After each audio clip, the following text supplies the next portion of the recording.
کوئی فرض کردہ چیز کو نہیں مانتے ہیں، جس کو اللہ نے فرض کیا ہے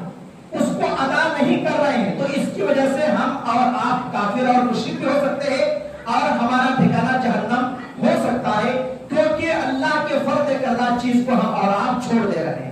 اس سلسلے میں پہلی حدیث صحیح مسلم حدیث نمبر 246 ہے۔ نبی کریم صلی اللہ علیہ وسلم نے ارشاد فرمایا، ان بین الرجل و بین الشرک والکفر ترک الصلاۃ، آدمی اور کفر اور شرک کے درمیان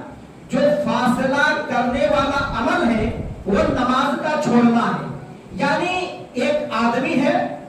اور دوسری طرف کفر اور شرک ہے، یہ کفر اور شرک دور ہے، مومن بندہ بھی دور ہے، ان کے بیچ میں نماز حائل ہے۔ نماز جب تک پڑھتا ہے اس مومن بندہ سے کفر اور شرک دور ہے۔ اگر اس نے نماز چھوڑ دیا، نماز کو ترک کر دیا، تو جیسے ہی مومن بندہ سے نماز ہٹا، یہ جو مومن بندہ ہے اس کے اندر کفر اور شرک داخل ہو جائے گا۔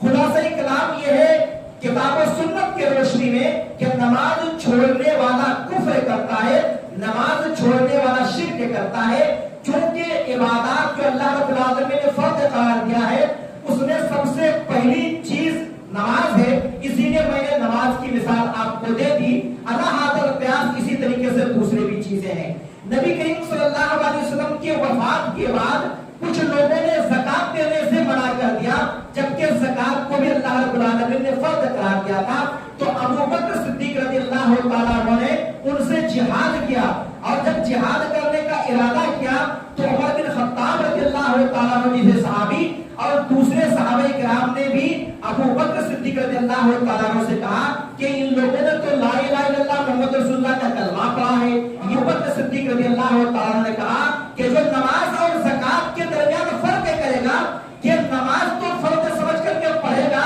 لیکن زکات بھی فرض ہے اور اس کو ادا نہیں کرے گا تو وہ کافر ہو جاتا ہے، کافروں کے جیسے اس کے ساتھ بھی سلوک کیا جائے گا، اس کے ساتھ بھی ہم جہاد کریں گے۔ معلوم یہ ہوا کہ اللہ رب العالمین نے جو فرض کیا ہے اس کو ہمیں اور آپ کو ادا کرنا ہے، اس کا نہ ادا کرنا یہ اللہ کے عذاب کا باعث ہوتا ہے اور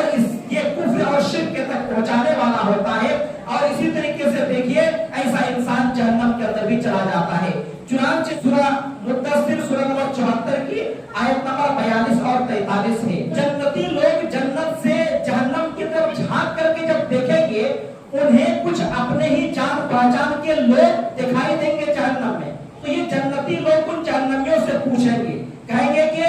ما سلککم فی سقر قالوا لم نک من المصلین، تمہیں کس چیز نے جہنم میں ڈال دیا، جہنم میں کیوں پڑ گئے تم، کیوں جہنم میں چلے گئے، تو وہ لوگ کہیں گے کہ ہم لوگ نماز نہیں پڑھتے تھے۔ معلوم ہوا فرض کردہ چیز ادا کرنا ضروری ہے، اگر ہم ادا نہیں کریں گے تو کفر اور شرک کا ارتکاب ہم کر بیٹھیں گے۔ ایسا انسان کبھی بسا اوقات کافر اور مشرک بھی ہو جاتا ہے اور آخرت میں اس کا ٹھکانہ جہنم ہو جائے گا۔